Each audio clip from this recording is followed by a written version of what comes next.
This week's episode of the Influence Podcast is supported by Zencastr. It's the remote podcasting platform that I use to make all my podcasts. You know why? Because it captures the local audio from you and your guest's microphone, not the internet audio, not the VoIP, not the crackly crack. It's the local, real files.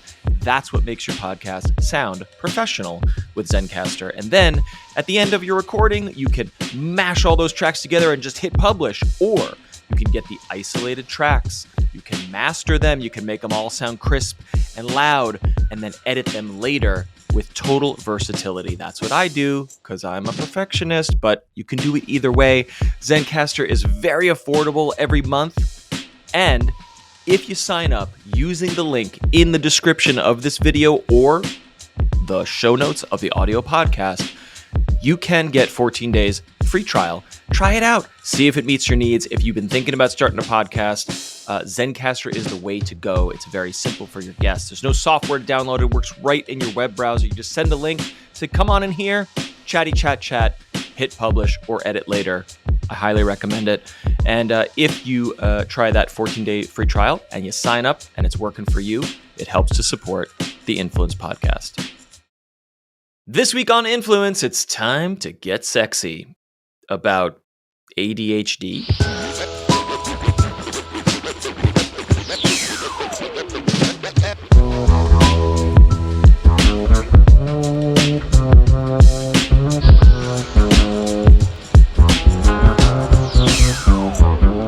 Good evening, listeners. Good morning, listeners. Hello, everyone listening and viewing. Welcome back to Influence. It's a weekly conversation about the old http://www.informationsuperhighways and the people who drive on it, walk on it, and put all the stuff on it that we like to watch, listen to, play, look at, dare I say, enjoy, and become informed by. I'm your host, Matt Silverman. The name is in the title of the show. It's not that difficult. And I am thrilled about my guest this week. Before I bring her on, I just want to say a little bit about her and rewind time back to a little thing that I like to call the COVID pandemic. Huh? You remember that? Remember when for a hot second during COVID, we were all like, mental health. And then that was done. Well, let me tell you something. My guest today has not forgotten about mental health. She is a mental health advocate, but she also does like a lot of things on the internet. I have a list here. But back during this time that again I like to call the COVID pandemic, she lost her job. She was not alone. And then she did what most of us did when our jobs changed or got lost, which is that she started making TikToks. And I'm going to say 2 million, maybe 3 million followers later. She's kind of a big deal on TikTok and Instagram and the internets. She, before she did all this stuff, she was a Renaissance Festival director. A slam poet, a blacksmith, a Shakespearean. It's too many. It's too many things, and I will introduce her in a second. But these days, she's focused very much on neurodiverge. Well, I got to ask her about this word, neurodivergence. I was writing down like neurodivergency, which may or may not be a word, but ADHD as well, which is a topic that I have thought about a lot in recent years in relation to myself, my children, friends of mine, dear friends and close family members of mine. So I'm eager to talk to her about that. She is an advocate of neurodivergent people and ADHD specifically. Also, tabletop role-playing games. You know them, you love them. And also some NSFW stuff. We're going to cover that as well. I am thrilled to welcome, as a matter of fact, back to this feed, different show, same feed, Catie Osborn, also known as Catieosaurus. Welcome to Influence. Wow. I've never had to hold for applause before. That feels very powerful. Hi, Matt. Thanks for having me. You are so welcome. Thanks for doing this. We are on different coasts. It is late here, but midday where you are, so you've got the sun. Yes, I just moved into this place. I just moved to Los Angeles last week. And so most of my stuff is still either in storage or on a truck. And so Okay. I have no lamps. I am going purely by the sun. And the lighting in this room is hilarious, but I didn't want to delay this any further. So I'm just going to be like noir the whole time. And it's We going to love be noir. great. Sorry for audio listeners who are not seeing Catie's noir, shadowy but bright. Like half of her face is in light, but then the other half shadow. If she had a fedora, then we'd be really Yeah, we'd I be feel like talking really right now would be like the moment to really pull off a fedora.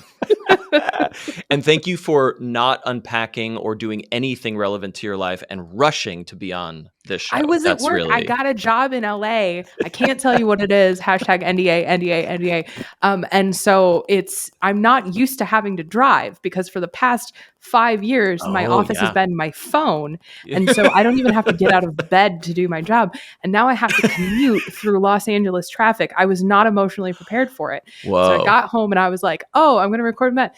And then it was like 6:29 and I was like, you that were ADHD right. time planning. It got Let me. the record show she was right on time.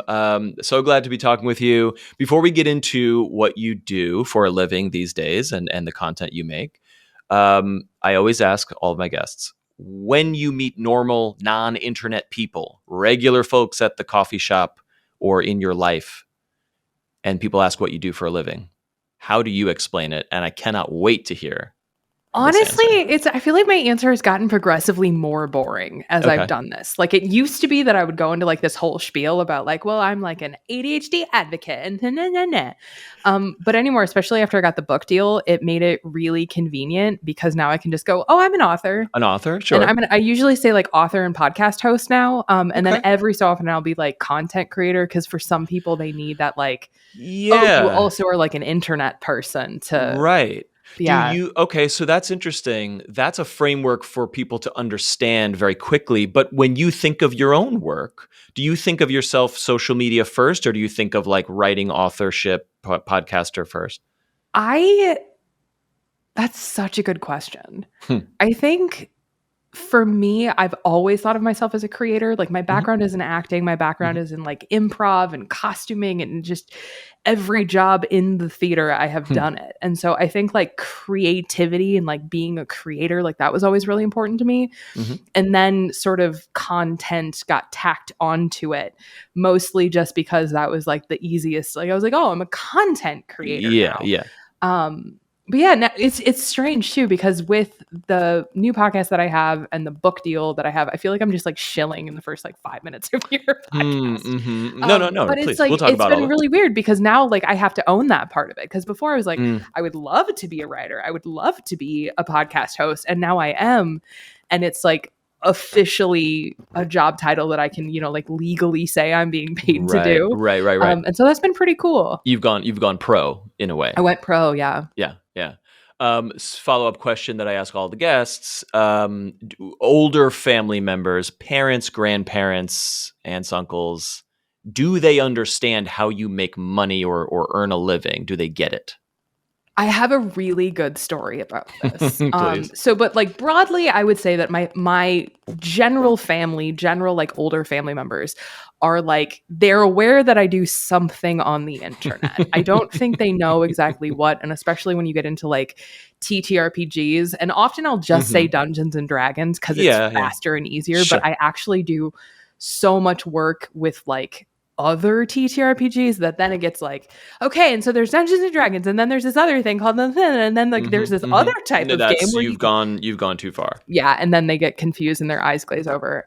But because D&D has had a moment, and everyone understands what it is now. Yes, which is very exciting. Yep. But my mom like intimately knows what I do for a living, and that is because I got doxxed by Kiwi Farms.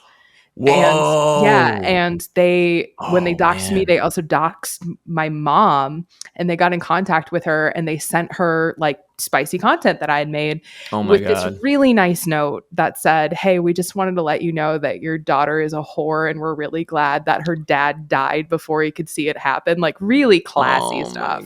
But so I God. got this phone call from my mom and she's like, "What is happening? Like Oh what is my going on?" God. And it was really funny because I remember I was in the car and I was like, oh my God, like this is the day. This is the day that the relationship is ruined. Like Huh. it's all over. Mm. And it went exactly the opposite.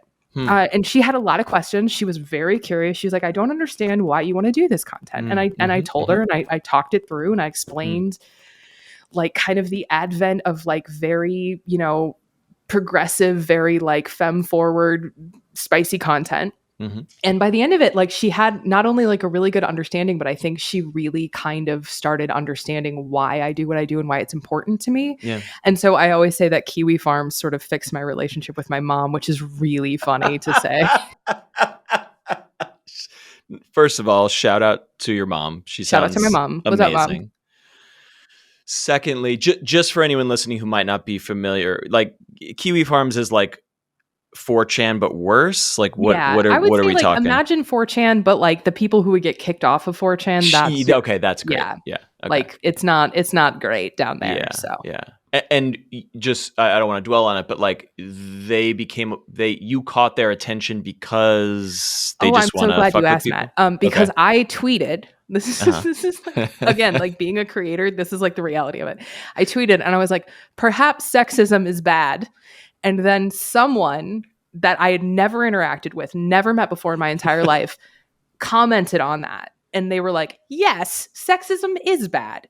And that person was currently being targeted by Kiwi Farms. And so Kiwi Farms basically was like, oh, well, this person interacted with Catie. So clearly like Katie's part of their life.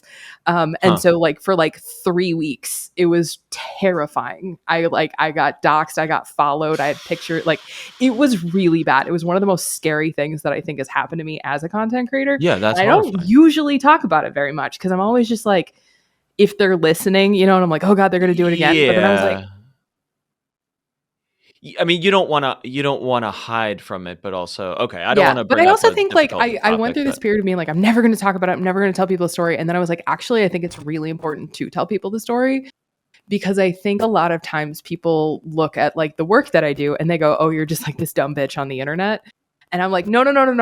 I've had my life threatened because of the content that I've made. Like I've had my family threatened because of the content that I've made. Like it's not always super fun and rainbows being a content creator. And I think that's important to acknowledge when we're talking about stuff like influence. Yeah, no shit. As a white man, let me just correct you when you said, oh, a day in the life of a content creator. No, a day in the life of a female content creator. Yeah, like this is what this is. So obviously, okay, we're moving on. I want to play some clips of. Well, no, before I play clips, explain what you do to anyone who is listening and watching who is not familiar. Online and advocacy. So I would say the best way to explain concisely what I do is that I am an author, a advocate, a podcast host, and specifically I focus on the intersection of neurodivergency and intimacy. Oh, it is a word. Also, divergency. So there's like grammar involved. So like neurodivergent means that you are a person with a neurodivergency. Neurodivergence is now it's going to start to sound like a fake word that doesn't exist. I was typing out notes and the spell checker's like, that's not a word. I'm like, it sounds like it doesn't like neurodivergence word. Yet, but basically like neurodivergence as like a topic is what I talk about, specifically ADHD and autism, depression and anxiety, and the intersection of that and relationships, communication, intimacy, sex, that kind of stuff. And then on the other side of the coin, I also do a lot of work in TTRPGs. I'm a professional actual play performer. I'm doing like some writing on games right now. So basically the joke that I wrote once at one convention and I have recycled for 5 years is basically you can say I work in both type of dungeons. And then I hold for applause. So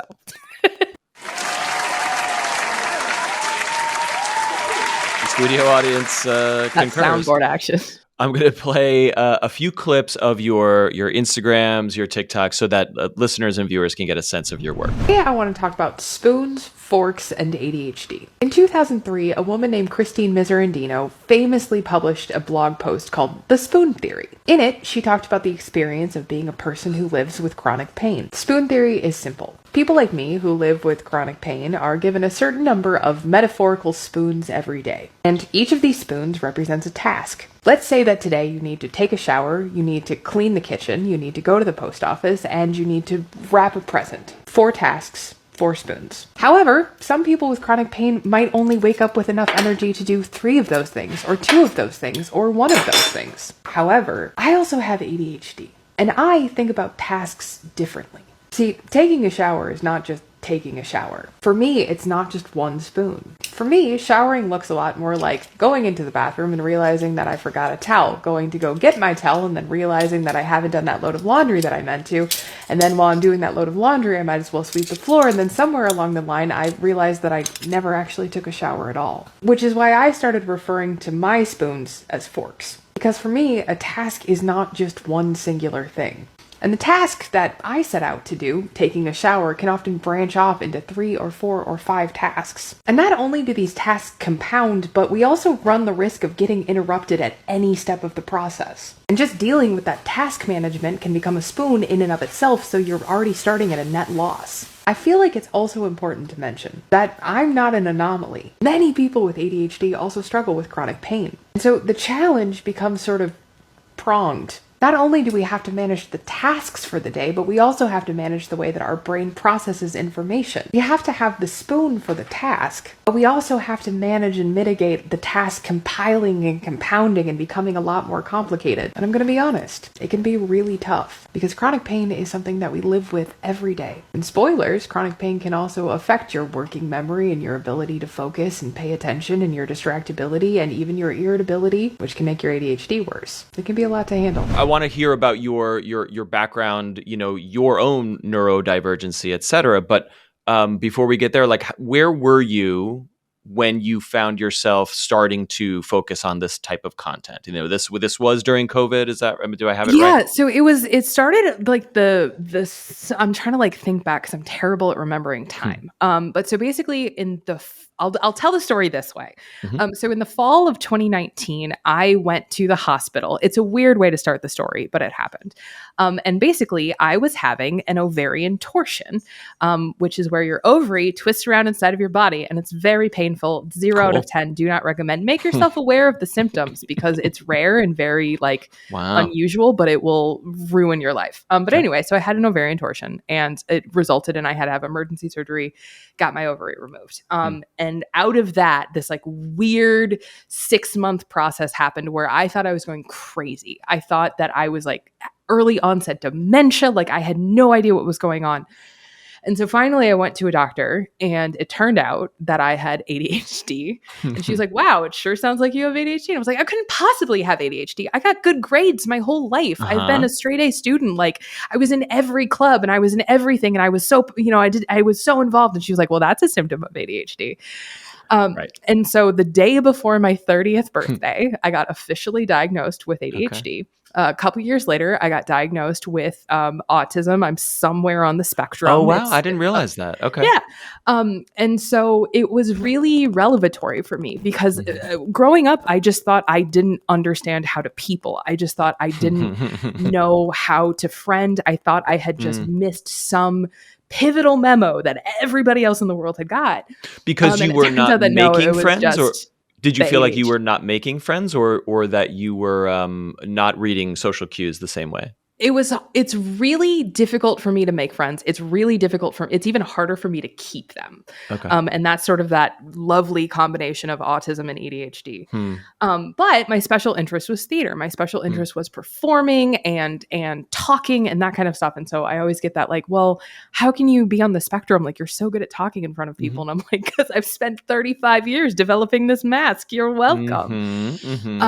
And also there is a lens, there is a capsule around social interaction when it is on a stage or part of that. Yeah, exactly. You know what I mean? It's a friendship incubator, but also like you can thrive without Yeah. in that environment without and that getting close. Yeah, and, like, I remember being, like, a little kid and, like, practicing facial expressions in the mirror, because I was Wow. like, "Why does everybody, like, just do it so naturally?" I was like, "I don't know Wow. what's wrong with me." But yeah, and then the other nice thing is that a lot of people who do theater are neurodivergent, and so like sort of finds like, and so I wound up making friends and that kind of stuff, and I sort of found my people.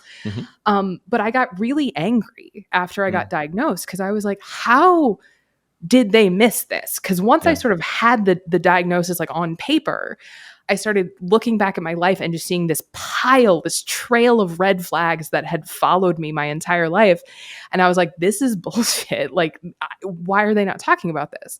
Well, so then I got interested in relationships and I was like, okay, so ADHD, autism, I didn't know I was autistic yet. So I'm just going to talk about ADHD. But I was like, I didn't know that I had ADHD. I didn't know that it was affecting me. But then I started thinking about relationships and how easy it was for me to forget about relationships, remember to text my friends back, how hard it was to interact with people, how exhausted I would be, like all of these different things. And I was like, oh, that's executive functions. Like that is the deficits in my executive functioning. And I started researching it. And it turned out that nobody was having conversations about like ADHD and sex and how ADHD affects your sex life. And I got so mad. Literature or online or both? Both. Like there's literature meaning like medical literature. Yeah. Like there's so little research that exists. And because it's like, oh, well, like you have like a normal body, like of course your sex is going to be fine, like that kind of thing. But I was like, what about for people who forget that sex exists? What about people who struggle with like rejection sensitivity? What about people who have just grown up with the trauma of being neurodivergent and people pleasing and chameleoning? How do they have healthy and worthwhile and consensual relationships? And it's just the more that I pulled this thread, the more that I just got mad. And then I was like, well, I guess if nobody's going to talk about this, I want to talk about this. And so I started talking about it on the internet. And now I have a book and a podcast and a column in Playboy. And that's it. That's all you have to do. You just have to get mad and make a video, and then that's it.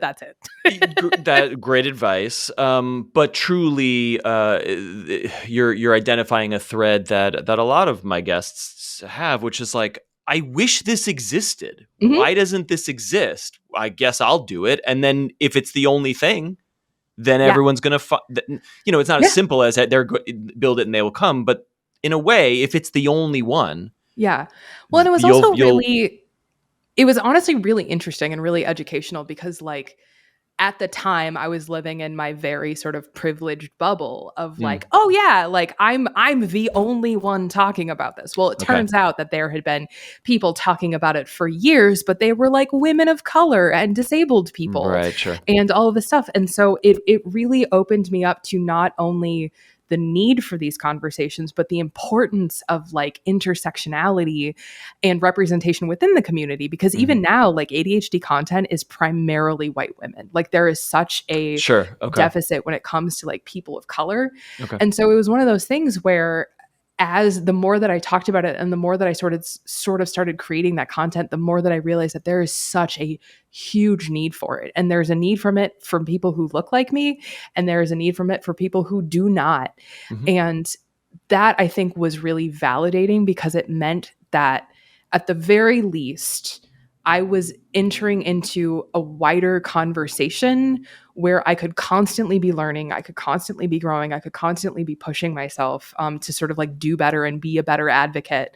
And I honestly think that has wound up being a lot of the reason why I ended up where I am is just because I was like, I just want to keep doing this. I just want to learn more. This is fascinating. So I don't know if that's an answer, but that's it's a great answer. Words that just came out of my face. So briefly before we go deeper, give us a nutshell definition of ADHD or how it affects your life for anyone who's not as steeped in it. It's, for somebody who talks about ADHD for my job, I've still not come up with a concise definition. Because it's complicated, but it's a stereotyped concept, and we only started knowing about it properly. I feel like the cultural awareness of the correct version of it is fairly new. It's within the past like 10 years. 10 years. Okay. Yeah. But yeah, so ADHD at its core is attention deficit hyperactivity disorder, which is a very bad name. We'll get to that later. Sure. But ADHD is a neurodevelopmental disorder, which means that you are born with it and you don't like randomly wake up one day with it. You are just born with it. And it can show up in a lot of different ways. It is also a spectrum disorder, which means that if you meet one person with ADHD, you have met one person with ADHD. Primarily, ADHD shows up as a deficit of attention. But recently, the way that a lot of ADHD researchers and educators have started talking about it is it's not actually a deficit of attention. It is a struggle to direct attention. Because if I'm super interested in something, I will do nothing but research that for the next 3 weeks and I will blow up my whole life, right? But primarily, the symptoms of ADHD are reflected in executive functions. So executive functions are the things that your brain does to get you through the day. Things like working memory, task management, task processing. In what order do you take a shower? In what order do you do the dishes? Did you remember to do the dishes at all? And so depending on who you ask, because I think this is a weird fun fact, there is no consistent list of executive functions. There's either 7, 8, 9, 10, 11, or 12, depending on where you look. And I think that's really funny. Okay. But yeah, and so it shows up in a lot of ways, in a lot of different people. But for me personally, I mean, honestly, I always just say like ADHD affects me from the minute I wake up to the minute I attempt to go to bed.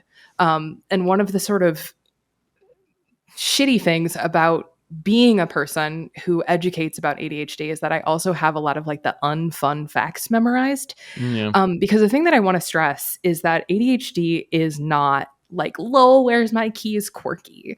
ADHD can be, for some people, absolutely devastating.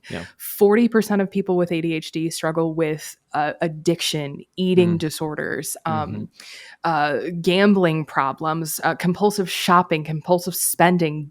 Women with ADHD are more likely to be in debt. We have higher rates of suicide. We have higher rates of car accidents. We have higher rates of all of these really self-harm, all of these really bad negative things. And it is because of the way that ADHD manifests in our brains and in our lives. And so, yeah, so I get really fed up with that sort of like ADHD is so trendy. Everybody's diagnosing themselves because of TikTok. And I'm like, no, because of TikTok, we started having conversations about the realities of living with ADHD. And a lot of people started recognizing some red flags that they'd been living with their entire life. Which is like, oh, you know, doctor back. I feel like I remember in my childhood, like there was this stigma of like, oh, doctors are just prescribing Ritalin to everyone because every kid has ADHD because they can't sit still. And it was like, no, I think we were becoming more aware of what's going on. Yeah, exactly. And I mean, there's been so many studies about even just like the efficacy of ADHD drugs. And one of the things that I always like to say whenever I get a chance is that like there have been so many studies done about ADHD and addiction. And the number one thing that is the difference between a child growing up to become a person with like substance use disorder or not is whether or not they were properly prescribed ADHD meds. If your kid got diagnosed and got onto ADHD meds, they are like 85% less likely to struggle with substance abuse. And so like ADHD meds are important. Now there's also the fact that like you said it already, like we're now just coming into the sort of real understanding and this like sort of renaissance of like ADHD research. And so there are places where like ADHD has been, or ADHD meds have been like misused and inappropriately prescribed. But also if you look at the statistic, I give up. If you look at the numbers and also the studies, nailed it, crushed it. We'll fix it in post. But if you look at the numbers, ADHD is still underdiagnosed. ADHD medication is still underprescribed. It is still really difficult for people with ADHD to get access to that medication. And again, a lot of it comes out of that sort of cultural conversation about ADHD just being this goofy, quirky, whimsy personality trait, lols were my keys. And it's like, no, it's so much more serious. And the more that we learn, the more that we're realizing that. And so again, I forgot what the question was, but that was my rant. You're welcome. Nope, that's great. So when you started this advocacy and this content, were you observing other mental health advocates on these platforms? Were you modeling or cribbing from any like what was the scene? What was the community No, like I wasn't. in I those days? hated the people who were like, well, I didn't hate them, but there was this trend of like white male influencers with ADHD who Okay. would come on and be like, all you have to do is harness the power of your hyper focus and you'll be a millionaire. Buy my crypto. And I was like, you're the worst. I hated it. And so it's honestly, it is one of the things that I've struggled with the most as a creator, because creator has become synonymous with selling something. Yeah. And I never wanted to sell anything. And like, Right. that was the thing that I really, really took seriously. Like, I never wanted to be like, buy my subscription course, buy my journal, buy my guide, whatever. I just wanted to help people. Mm-hmm. And so one of honestly the most devastating things about like the way that TikTok has gone is that I barely have a platform on TikTok anymore because I don't sell stuff. I just give away knowledge for free. Right. And it's been really hard. It's been really hard. I've watched my numbers shrink and shrink and shrink. And it's because I didn't want to be that person. Yeah. And and there's such a lack of access and there's such a lack of equity and there's such a lack of conversation centering these experiences about like intimacy and communication and relationships. And so I was like, why would I charge people? You know, it's like, I have a Patreon. Like if you want to give me $5 a month for existing, great. Thank you. Right. But yeah, and so then it became this like, okay, well, how do I ethically do this? How do I go to bed at night knowing that I have done my best to help people, to be a good person, to share the knowledge that I have, to hopefully like inspire some hope in people, but also not sell crypto. And so I have done it. It has been tooth and nail and just clawing all the way. But I'm honestly really proud of that. I'm really proud that like the first thing that I'm really going to be like, hey, you can buy this if you want, is my book.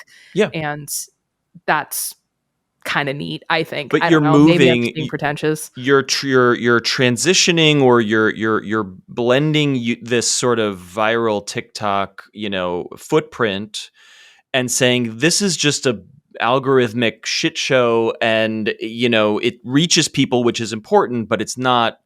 It may not be the platform, the forever platform. So can we push people to a podcast where we're going to have rich conversations about the topic, a book, which I can hold in my hand. And I do find it interesting / funny that you're writing a book for people with ADHD. And I'm like, I'm not going to read a fucking book. I will listen to your audiobook. My friend, but I'm not going to read the text. No, well, and that was one of the big things is we went through it. The publication process of this book was crazy. First off, it's not out yet. I just want everybody who's like, oh, I got to buy this book. It's like, it doesn't exist yet. It's in the process. Yeah. But we really agonized over that. And because I am a person with ADHD who is super successful in school. I have 2 master's degrees. But my partner, Eric, who also wrote the book with me, he dropped out of school. Like he is not a college graduate. He barely made it through high school and he struggled with school his whole life.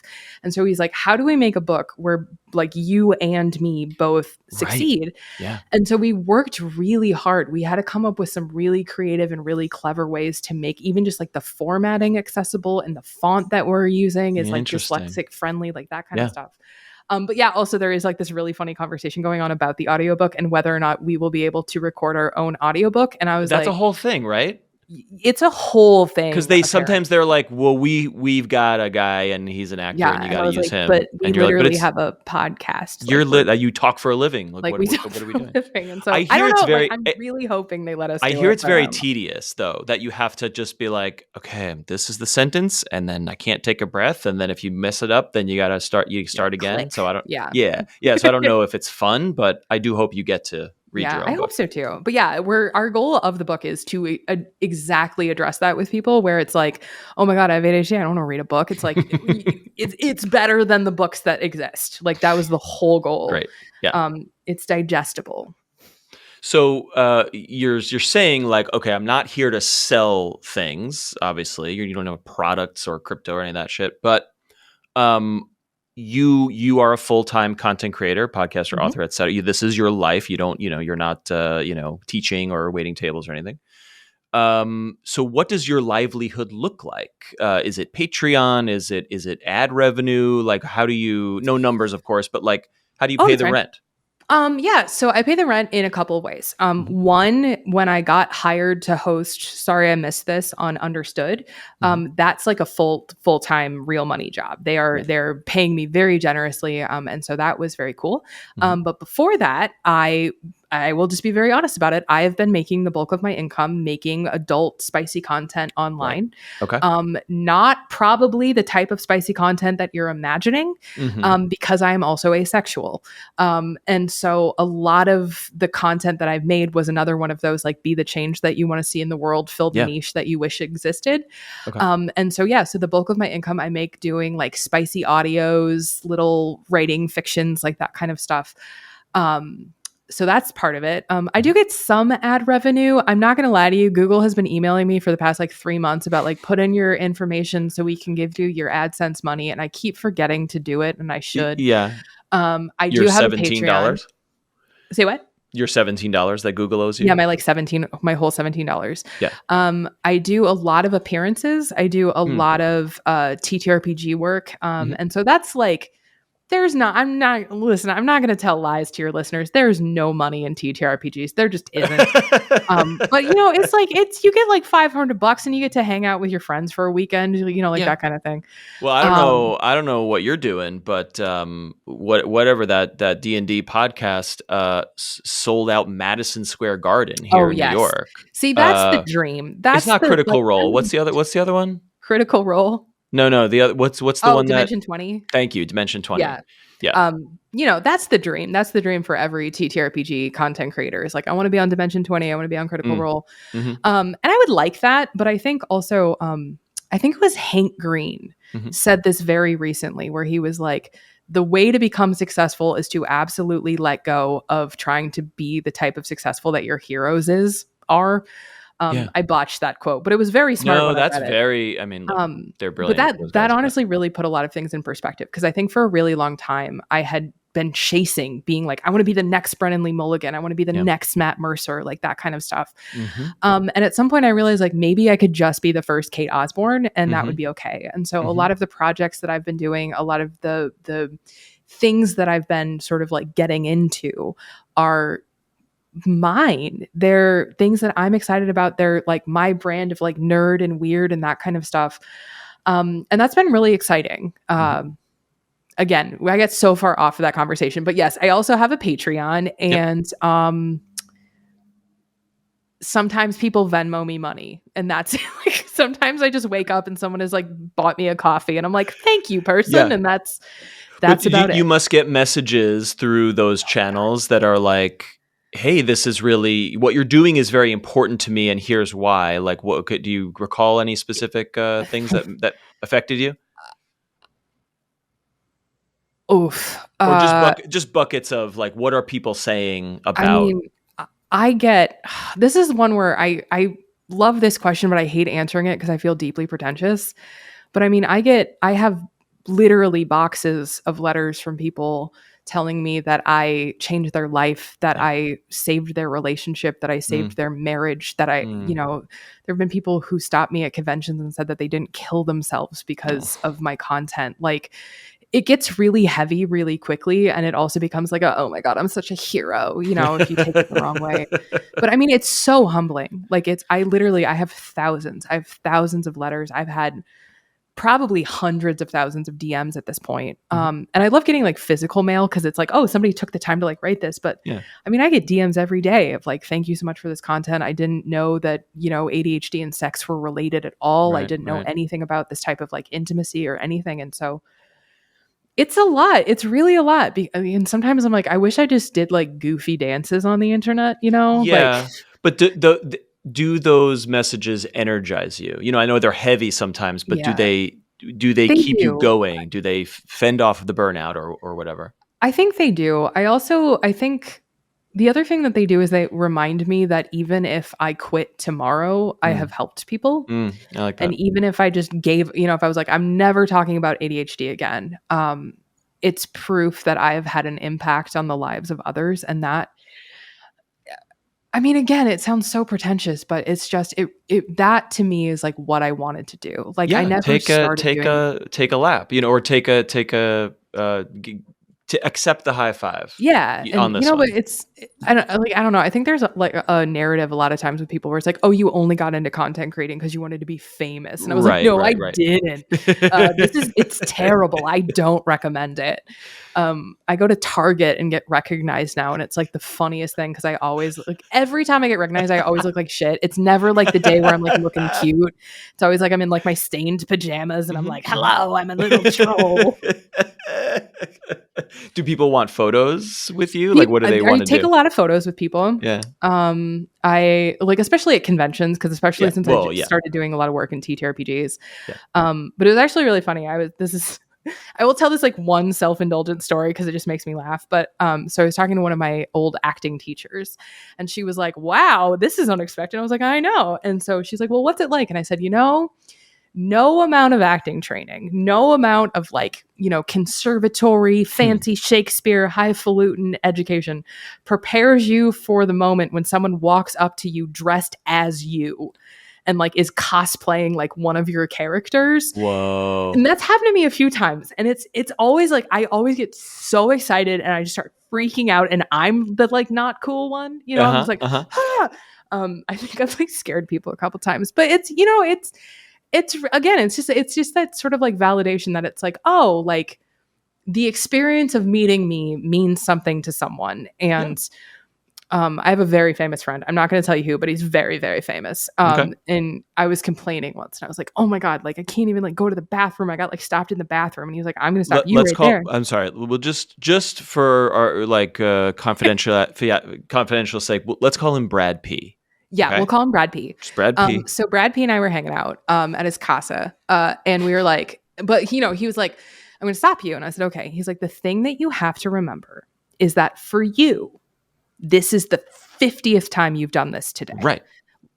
For them, this is the one and only time that they get a chance to interact with you and experience you and probably say like the thank you that they've been wanting to say. And so that, honestly, I was really glad that he put me in my place the way that he did, because that has stuck with me like the whole time that I've been doing this. Now I'm very cognizant of like, oh, this is, hold on. Uh-oh. My dog has an extremely jingly collar and it was slowly driving me insane. Okay.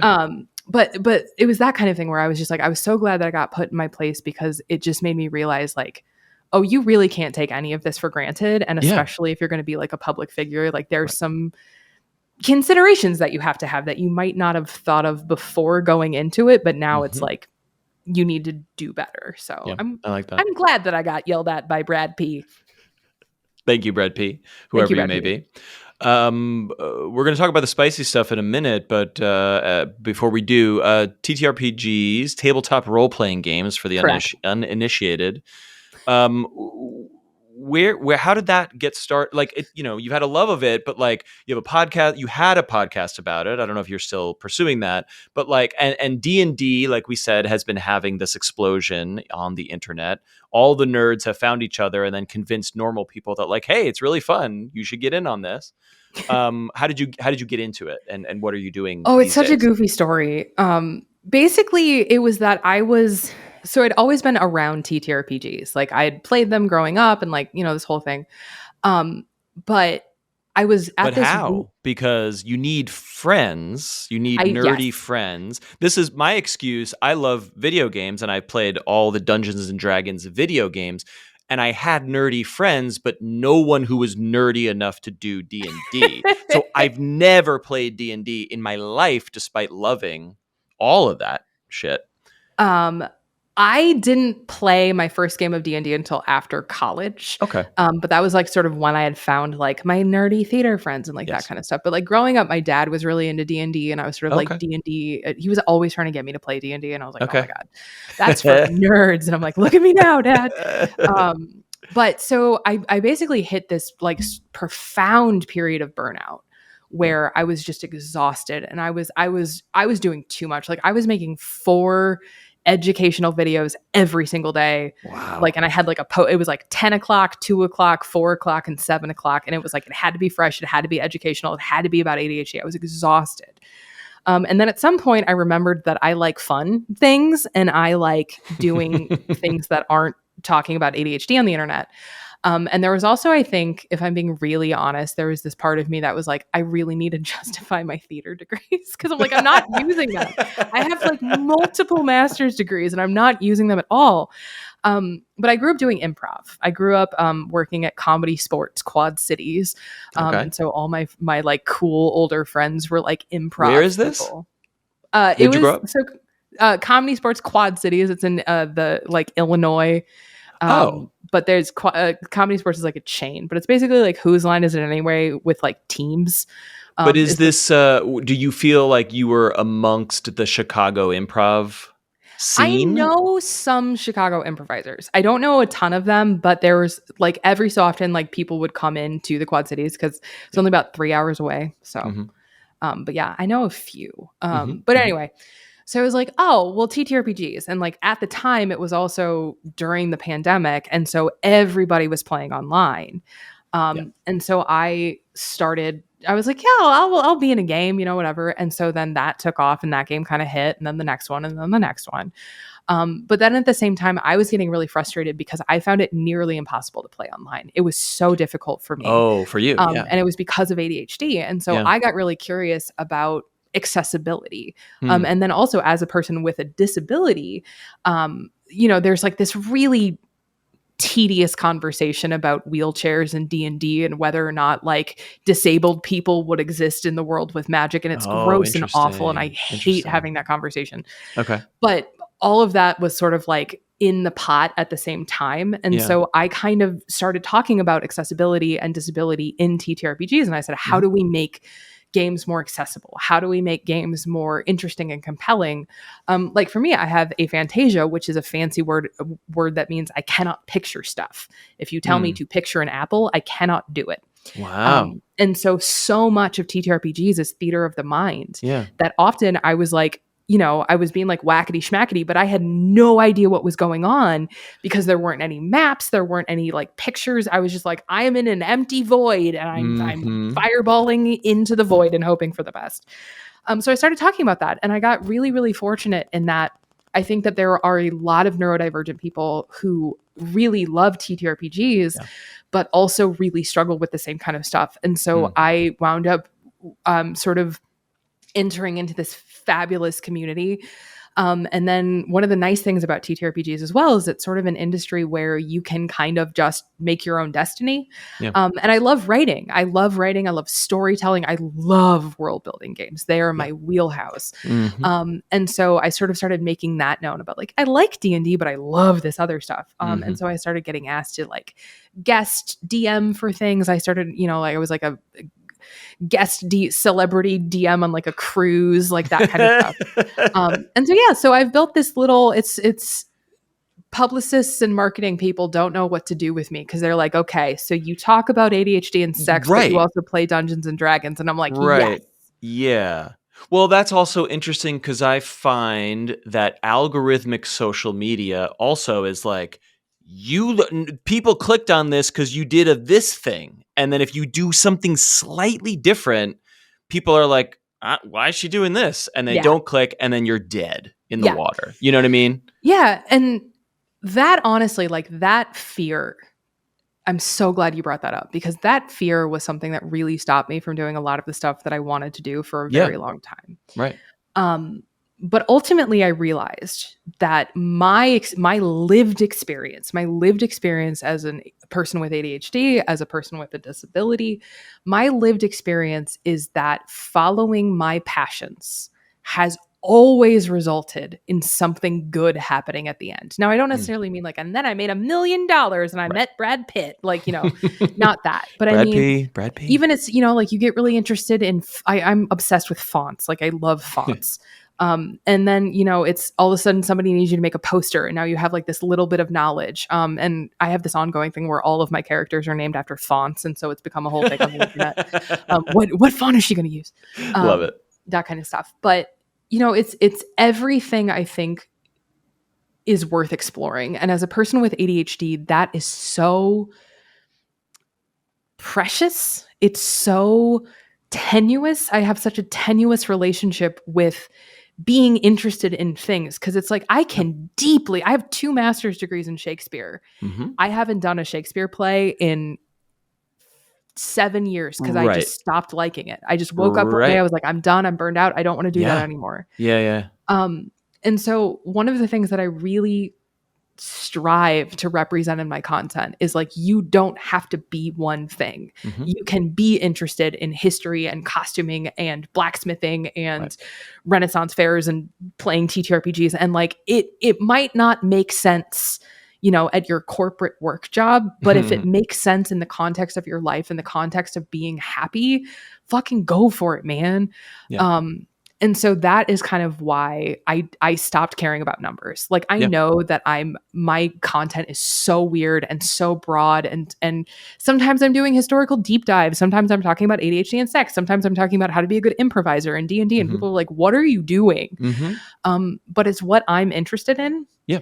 And it's what I want to talk about. And I think modeling that type of curiosity and that, like, you know what, sometimes it's okay if you just want to make the YouTube video and then never talk about it ever again. I really stand by that. And I think that's been something that was really important for me to learn and develop for myself as I sort of became a more popular creator. Yes. Because you cannot make content for other people. You have to make content for you can. But you can tell after a certain point. Everyone who comes on the show ends up saying something like that, and it gives me a lot of hope and inspiration. And you've bridged the gap. You've sort of crossed over from the lady who does the one thing to like, oh, I subscribe to her because I like her and all her things. Yeah, and that's difficult to cross that threshold. It's weird. I don't know. I didn't realize that I was doing it. And I don't think I ever like specifically named that, you know? Right. But it's, I don't know. It's just validating to me because again, it was like, I never saw people like me growing up. I never saw brains like mine represented growing up. And so being able to sort of be that person. And again, like I know we're going to talk about spicy content, but it's one of the reasons why I love doing spicy content is because I get messages every single day. I've never seen people making sexy content with a body that looks like mine. I'm for those not watching, I'm plus sized. You know, I didn't know I was allowed to feel sexy. I didn't know I was allowed to feel beautiful. And I'm like, girl, yes, you are, you know? And so I think growing up in that sort of like weird 2000s, like just awful fat phobic, you know, as like a fat kid, I think that really changed the way that I thought about myself. And so a lot of times I'm just really cognizant of like, even if I'm not making content for me, I'm making it for like 12-year-old me. The content that I wish I would have had. I'm glad you say that.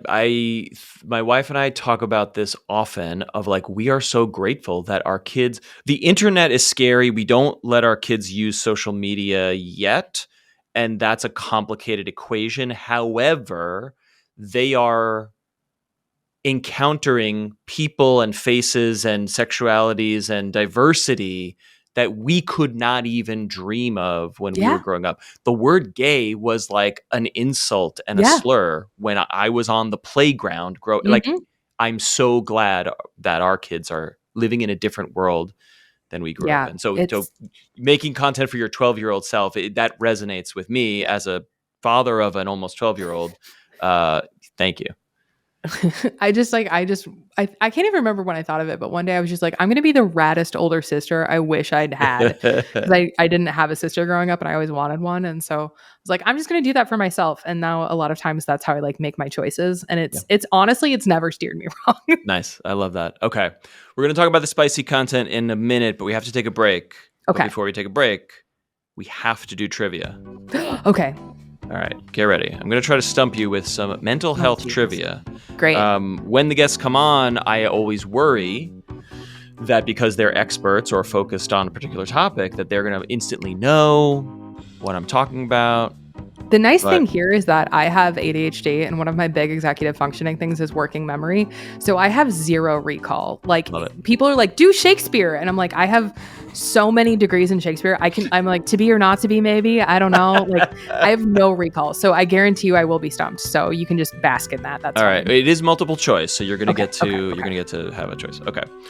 We are covering mental health topics like ADHD and depression here today, of course. And today's trivia question is about mental hospitals?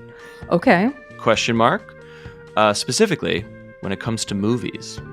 Oh. Famously, the Okay. 1975 movie One Flew Over the Cuckoo's Nest was filmed in a real mental ward with Okay. real patients acting as extras in the background. I learned I have that. two questions about the ethics of that, but all right. That's a great question. But did you know that there is a classic Christmas movie that also shot many of its iconic scenes in a mental hospital? So your trivia question today for Catie Osborn is, what holly jolly Christmas comedy repurposed an abandoned mental institution as their set? I have three choices. Oh, okay. Before I give you your choices, does this sound like anything you've come across before? I really like how you were like, I'm going to have a trivia question about mental health, and it Total was just a trivia misdirect. question about movies. No, I feel this is much, the movie much less scared. movie Okay. buff here. I have never heard of this before, so now I'm excited. Neither had I, and I was very fascinated to learn this. Okay. Was it A, National Lampoon's Christmas Vacation? Okay. B, Home Alone? Or C, Elf? Which of these movies I feel was... like it's Elf. Okay. I feel like Why the North Pole set, Okay. like it has those like big arches and like the tiles and stuff. I've never seen National Lampoon's Christmas Vacation. Mm-hmm. And I know that Home Alone they had the house because the house just went up for sale. Oh, right. I mean, it could have been Home Alone, but I feel like Home Alone was just like a set. I don't know. Yeah. My answer is Elf. Okay. See Elf. Catie goes with Elf. We will find out the correct answer right after this important break. Hey there, my friends. Matt from the future looking at my watch here, and it is Patreon o'clock. That is the time in every episode where we thank everyone who supports us on Patreon to make this show possible, and especially the people who support at the executive producer tier, $10 a month or more, which helps keep this train on the tracks. Those people, of course, are Ken M., Bowie Barks, Dominic Kerr, Jerry Duran, Duran, and of course, William. No last name required for William. Those people support at the $10 a month level, but you can find a tier that works for you, and you can find perks that might be useful or interesting or valuable to you. Even if it's just subscribing for free, you can get updates about the show. You can ask guests questions. You can get basically a newsletter in your inbox for free for everything that's going on with the show. Suggest guests, hop into a Patreon chat, get ad-free episodes. There's all sorts of perks on the Patreon, so you can head over to patreon.com/influencepod. We're back with Catie Osborn, known on the internet as Catie Osborn, catieosaurus.com. Is that right? Yeah, catieosaurus.com. Get all the links there. I asked a trivia question. What Christmas comedy repurposed a mental institution for many of its scenes? Was it National Lampoon's Christmas Vacation, Home Alone, or was it C, Elf? Catie chose Elf. Are you going to stick with that answer? I've never seen National Lampoon's Christmas Vacation, and I'm fairly certain it's not Home Alone. But it could be National Lampoon. I'm going to stick with Elf. I think I'm just going to stick with it. She's sticking with Elf. The correct answer is... it's Elf. Hot damn! Congratulations. The prize is a 3rd degree in Shakespeare. Oh, good. I'll pay for it. Great. Are you paying? It'll be very, very useful. So I learned that in the Netflix documentary series, The Holiday Movies That Made Us. Are you familiar with those? Like the Toys That Made Us. Nostalgic series. They did a holiday movie series. One of them was about Elf. In that doc on Netflix, it was revealed that Elf shot many of its iconic scenes in Riverview Hospital, a closed-down mental institution just outside of Vancouver. These scenes included the orphanage where Buddy, the baby Buddy, is scooped up by Yeah. Santa, Greenway Press, which is the office where the dad works, Huh, I think, okay. and the Hobbs family's New York City apartment. So Really? they found a room in an abandoned mental asylum and decorated it like a New York City apartment, and that's the scene where they like have dinner together and decorate the Christmas tree, and Buddy falls off the I mean, tree. I guess good for them for like repurposing. I guess I don't. And this is the thing about weirdly movies. spooky now. I don't know. Right? Well, there's a quote from one of the producers or something. A production designer. Quote, "It was a closed down mental institution," end quote. Production designer Rusty Smith explained, "We had to repurpose this draconian mental institution. It worked great for the police station," I guess another scene, "but is one of the creepiest places I've ever been in my life." That's End wild. quote. But the thing about movies is like, you watch a movie, I don't know, I pay attention to this, and it's like, why are they on a green screen? They're in a fucking apartment built. You couldn't find an apartment? You couldn't find an apartment in Vancouver to shoot a dinner table scene? You had to decorate a mental asylum. I don't know. I don't get it, but it worked. It's a great movie. Maybe it's like the lights or something. Like you need room, You need a lot of space. You need to make a soundstage in Vancouver, I suppose. I don't know. I don't know anything about movies. I mean, I'm like aware of movies, but I don't know how they're made. You're like, they do exist, but these moving pictures, they're a fad. All right. Speaking of moving pictures, or maybe they're still pictures. I don't know. The spicy content. Is this OnlyFans? Is this other places? How does this all work? Okay, so here's the thing, Matt. So one time I had like preface this by saying, on TikTok, you cannot say OnlyFans. If you say OnlyFans, they will like suppress the video. You're not allowed to say it. So one time I had 3 glasses of wine and I was like, ha ha ha, you know what would be really funny is if I bought the domain Mostly Pans. And then Yes, that was where that content went. Great. And then it worked, which I think is very funny. Okay. But so right now I have actually a couple of different platforms. And the reason for that is because on OnlyFans, I have like spicy, sexy pictures, like that kind of stuff. I do a lot of, like I said earlier, like audios, that kind of stuff. I do some videos, like that kind of stuff. But then also, again, I'm also asexual. And one of the things that I really wanted to do and I really believed in was a lot of times people conflate being asexual with not liking sex, and that's not the same thing. Can you explain it? Because I don't fully understand. So basically, like asexuality is just the absence of sexual desire. Okay. And so what's important to note is that sexual attraction and romantic attraction are 2 different things. You can be romantically attracted to somebody, but not be sexually attracted to them. You can be sexually attracted to someone, but not be romantically attracted to them. So asexuality is a broad spectrum. There are some people who are very like sex opposed, and they are not interested in having sex. But for a lot of asexual people, the way that I kind of explain it is like, it's kind of like pizza, where pizza's fine. If there was pizza around, like I might have a slice of pizza, but I'm not like actively seeking out pizza all the time. Right. And if somebody's like, hey, I want to have pizza with you, I'll be like, okay, like that's cool, like whatevs. But I'm not like trying to get pizza with everybody, right? Right. Okay. So basically it was really important to me because one of the things that I really struggled with in sort of stepping into my identity as an asexual person was this feeling of like, I'm broken, like I'm not sexually attracted to people, like there must be something wrong with me. When were you figuring this out? Adolescence, or did this coincide with your ADHD discoveries? I think I was in my 20s when I started like suspecting. But I think I came out officially like on TikTok. Like I was like, hey everybody, guess what?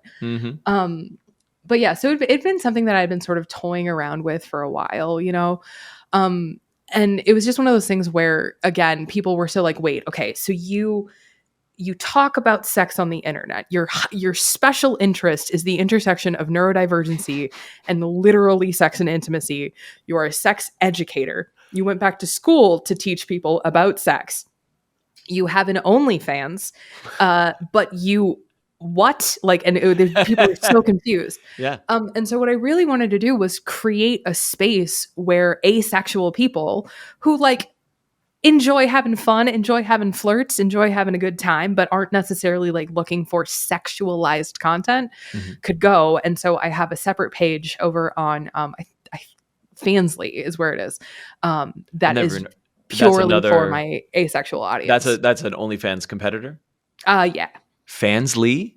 Fansly. All right. Learning something every day. So we have some questions from listeners for you. Hello, listeners. One is a voicemail. All right, stand by. Oh my God. Cool.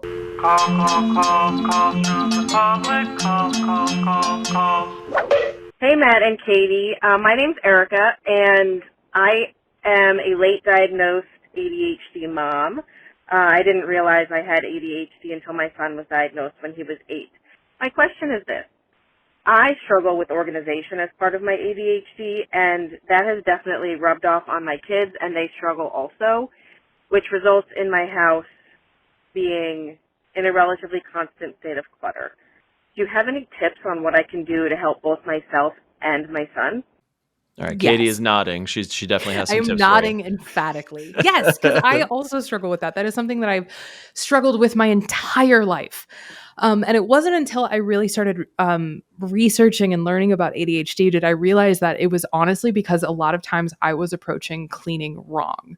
Now, I'm not saying that this is like a surefire immediate fix, but what I can tell you is that especially for people with ADHD, tasks are a tricky, nebulous thing. Because if you think about doing the dishes, for a lot of people, you go, yeah, you go and do the dishes. But when you really start to break down doing the dishes, it starts with getting up, like standing up from your chair and deciding to go do the dishes. And then it's you go to the sink and do you put on gloves? And is there dish soap? And is the dishwasher unloaded? And if it's not unloaded, do you need to unload it? And then if it, it becomes 100 tasks. It works the same for like showering. Showering is always the other example I use. It's not just taking a shower, it's washing your face and washing your hands and washing your legs and washing your arms and washing your hair and conditioning your hair and shaving your legs or whatever. And at any point, in any of that, the ADHD brain can get distracted. At any point in any of that, the ADHD brain can go, this is terrible. I would rather do something else now. Thank you. And so it can be really easy to abandon tasks. It can result in a lot of task paralysis where there's just a lot of fear and a lot of struggle around the task. It can also just look like not really ever having a system that works. And this is something that I talk about a lot in my book. But especially for kids with ADHD, a lot of times like with like is a really, really good system to use. And what that looks like is clear bins, just clear everything all the time. Because if you put a lid on it or if it's like, a fun color, like fun colors are cool, but you're not going to be able to see inside it. And then whatever is in that box will cease to exist. Yeah. Okay. So can toys just go in a bin?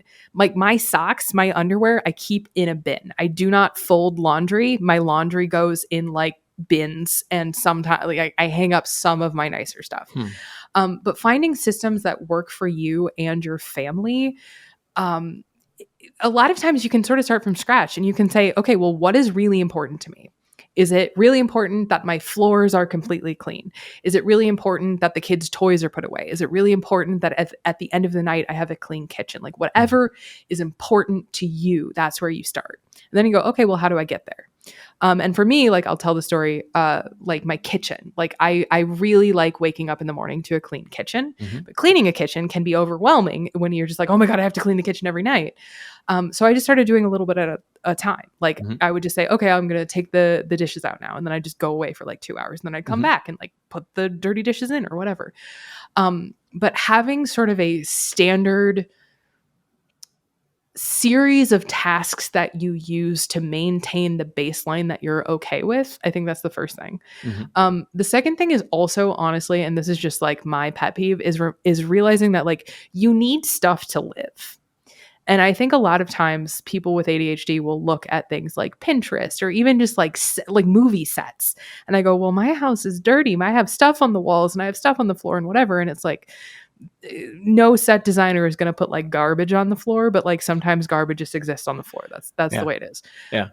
And so deciding like, what is your level? Like, are you wanting to keep your house clean to your standard? Are you wanting your house to be clean to your mom's standard, who always made you pick up your toys and made you like completely clear off your You're desk? making me think about beauty standards in media, but for spaces, because exactly. every product, commercial, sitcom, the set is clean because it is designed to, like, I've shot commercials in my kitchen for work, and I'm like, oh my God, there's so much shit, and we keep the house clean, and we had to pull all this shit out to make the kitchen look filmable.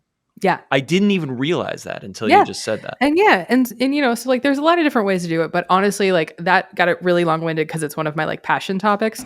But I would say step 1, break down the tasks if you're struggling, especially break them down with your kids.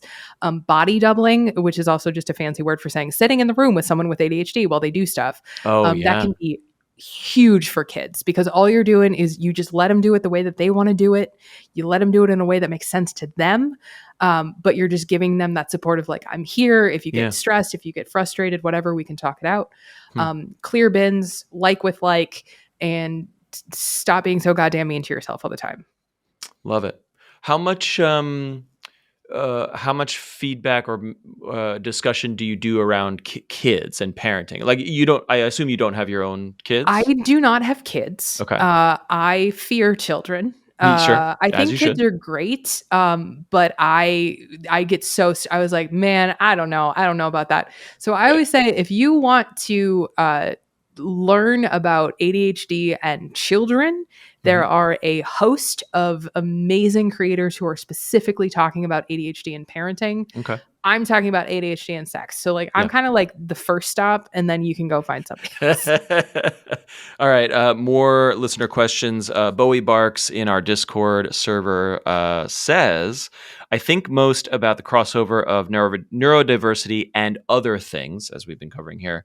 For instance, autism and ADHD, misophonia, auditory processing issues, gender and sexuality spectrums, subcultural inclusions like furries. Every label I would apply to myself, according as Bowie Barks says. Bowie Barks is a longtime listener and Patreon supporter at the executive producer tier. Thank you, Bowie Barks. Shout out. So not a specific question, but like tons of overlapping Venn diagrams for Bowie's identity and mental health challenges. Yeah. We've covered a little bit there. I suffer from misophonia, severe misophonia, which is, maybe you can explain it to listeners, and sounds like you have misophonia it too. is a fancy word that basically means that you have a visceral, strong reaction to certain noises. For a lot of people, it's like chewing or high-pitched sounds. Sometimes it's even like phonetic sounds, like, oh, I don't like the letter K or whatever. But the thing of it is that a lot of people will look at a person with misophonia and be like, wow, you're being so over dramatic, or wow, you're being so irrational right now. And the thing that defines misophonia is the fact that it is a above and beyond reaction to something that is, fairly innocuous to a lot of other people. I also have it with chewing. My husband chews like a monster, and it's the worst. I have to leave the room. I do. I'm like, I can't do it. I don't know how you're divorced. It's time for the divorce. I don't know. I couldn't live with him. I love that got brought up, because there is a ton of overlap. And what's really interesting is that we're also still learning about the overlap. In fact, it wasn't until, I always get the date wrong. 2014. It wasn't until 2014 that a person could be simultaneously diagnosed with ADHD and autism at the same time. Okay. Prior to 2014, basically a psychologist had to pick one and go, oh, you seem more autistic, you seem more ADHD. And now, as we're sort of doing the research, depending on the study that you look at, because there's a lot of variance in the numbers and that kind of stuff, but the general consensus seems to be that there's about a 40 to 60% overlap in people with ADHD who are also autistic, which I think is fascinating, because that's a huge percent. Are they separate spectrums that overlap, or is it one big spectrum? It depends on who you ask. Sure. So right now, as we understand it, based on sort of the research and the way that we talk about ADHD and autism and diagnosing it in the DSM, they are two separate things. ADHD is a specific disorder, and autism is a specific disorder. Mhm. Now, when I say that there is a lot of overlap, what I mean is that there are a lot of symptoms of both ADHD and autism that often look the same, but they come from different places. Okay. So for one, audio processing, that's one that is, it happens a lot in people who are autistic. It also can happen in people with ADHD. But for ADHD, oftentimes it's less about the actual mechanical process of audio, like processing audio in your brain. Mhm. And it's more of like, I can hear everything that is going on right now all at the same time. Yeah. And I have no idea what you just said because I was thinking about everything else. Right.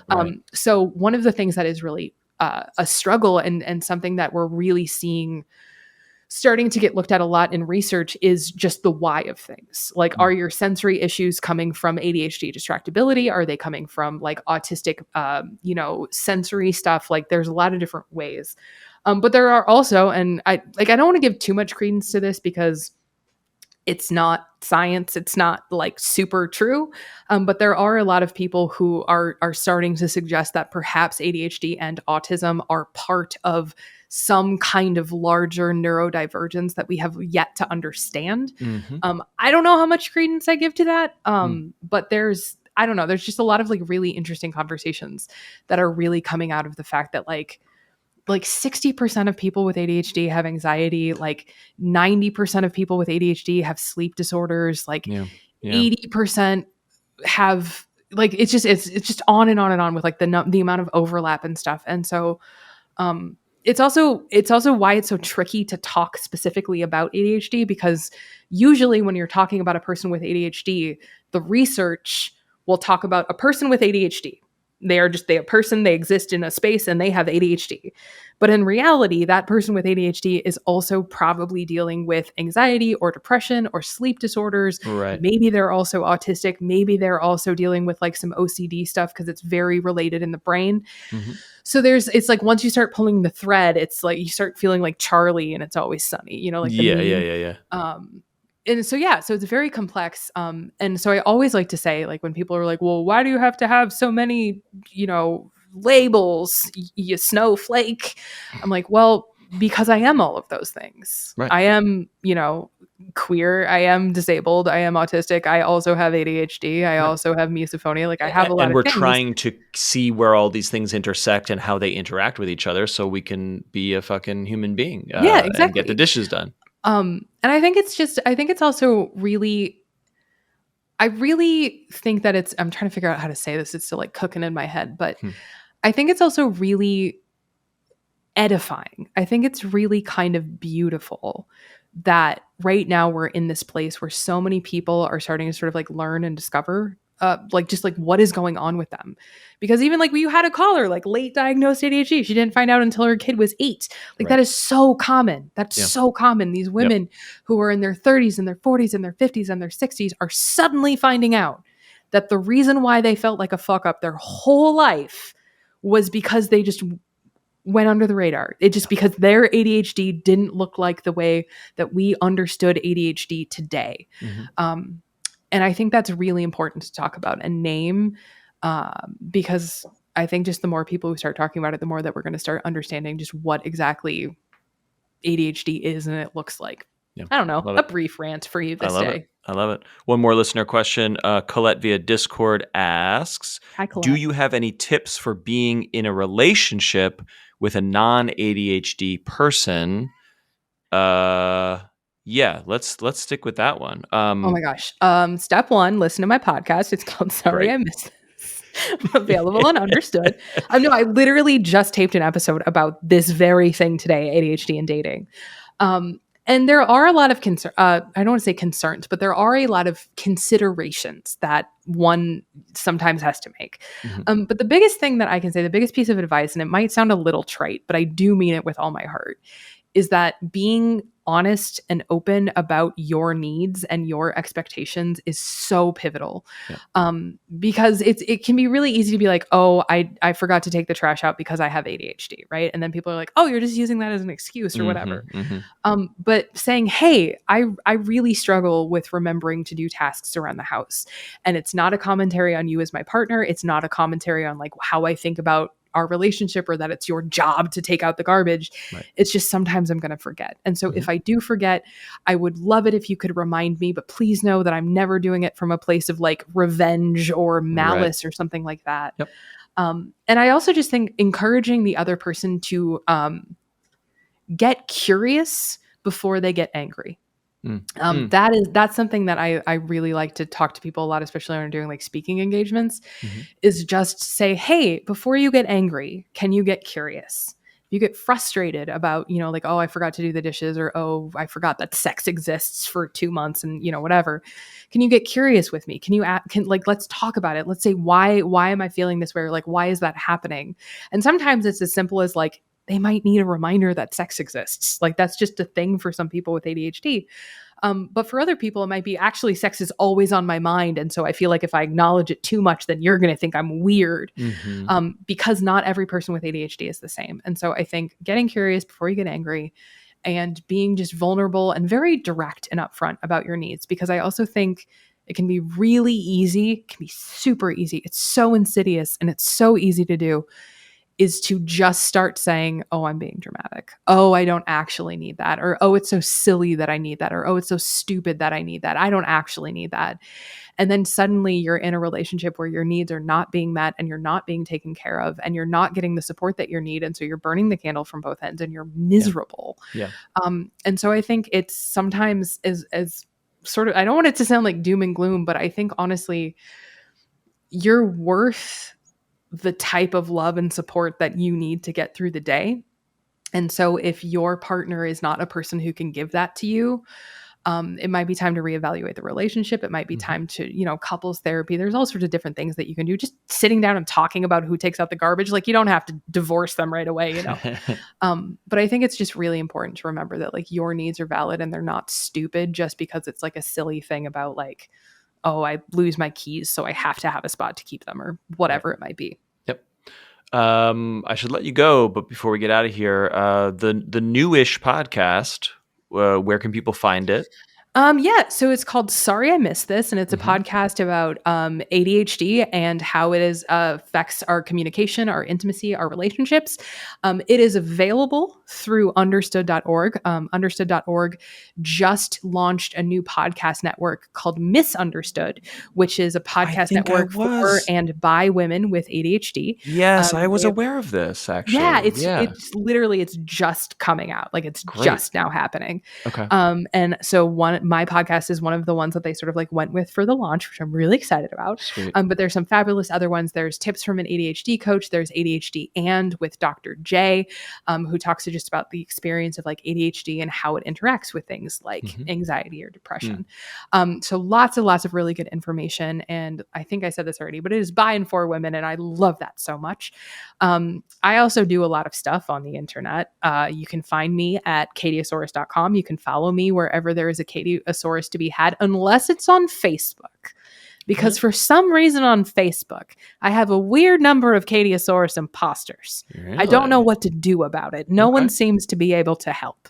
But so just, if you're joining a Catieosaurus fan page on Facebook, maybe check to make sure it's mine before you do that. You can follow me TikTok, Instagram, YouTube. I'm going to start paying particular attention to. I have a book coming out next year called You're Not a Fuck Up. And it will be published through Simon & Schuster. And that's all of the stuff that I can think of or I'm legally allowed to tell you right now. We'll put it all in the show notes, all in the video description. Catie Osborn, thank you so much for being. Thank you so much for having me. This is my first podcast from my new place, so this is like a cherished special thing now. All right, you can move in now. Bring back the truck up. Thanks. Catie Osborn, Catieosaurus. I told you she'd be great. Lots of fun. Love having her on the show. Love catching up with her. You can follow her on the social medias. We're going to link to all of her things below. Her book is not out yet. Her projects are still in the works, but her podcast and podcasts, and the TTRPG stuff, of course. And follow her on Instagram and TikTok for your ADHD, mental health, intimacy questions, concerns, words of empowerment. If you just need a boost, if you feel like your mental health is getting the better of you, and you just need someone kind and understanding to be like, you know what, you deserve to take a break. You deserve rest. You deserve to be kind to yourself. That's what she does, along with really practical tips, as you heard. If you want to get in touch with me or with future guests on the show, you heard it here. Questions for guests. We're going to put those upcoming guests on the Patreon, so you can subscribe to the Patreon for free to get updates of like, hey, this guest is coming. You can ask questions. I will ping the Discord server if you are in there, if you would like to get notified that way about upcoming guests. And you can always send an email to influencepod69 at gmail.com. Again, influencepod69 at gmail.com. All the links for the YouTube channel, platforms you can listen to, Patreon, Discord, anything you want to do to get in touch, email is in the show notes or the YouTube video description. So please do not stop what you're doing. Don't put down your dish or your laundry. Do not pull the car over to write all this information down. Just get it later and hop on in. We'd love to see you and hear from you and have you be part of the listening community of the show. Because as you heard, voicemails and emails make the show the best it can be, as you heard in this episode.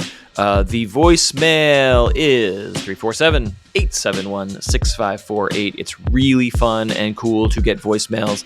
Catie was clearly delighted by our listener questions, so I hope you'll leave some more voicemails. Tell us who are your favorite content creators, influencers, authors, podcasters, whoever you might be inspired by or educated by on the internet. You know, we all have our blind spots. I can't know everything and cover everything. So if you have a suggestion, I would love to hear it. Many folks in our Patreon and Discord communities have already suggested lots of people. I have a ginormous list of suggestions from listeners like you. And it takes quite a bit of work to reach out, say, hey, this show is great. Here's all the other awesome guests. You should be on this show too. Listeners want you on the show. I want you on the show. And then these people are super busy, or they have publicists or managers who may or may not forward the request. So there is an art and a science to getting into the DMs and the inboxes of cool ass people like Catie Osborn, as you heard today. So if there's someone you're dying to hear from, please let me know. I will do my best to reach out and add them to the list for sure. And until next time, please stay safe and take care of your mental health. And I'll talk at you next week.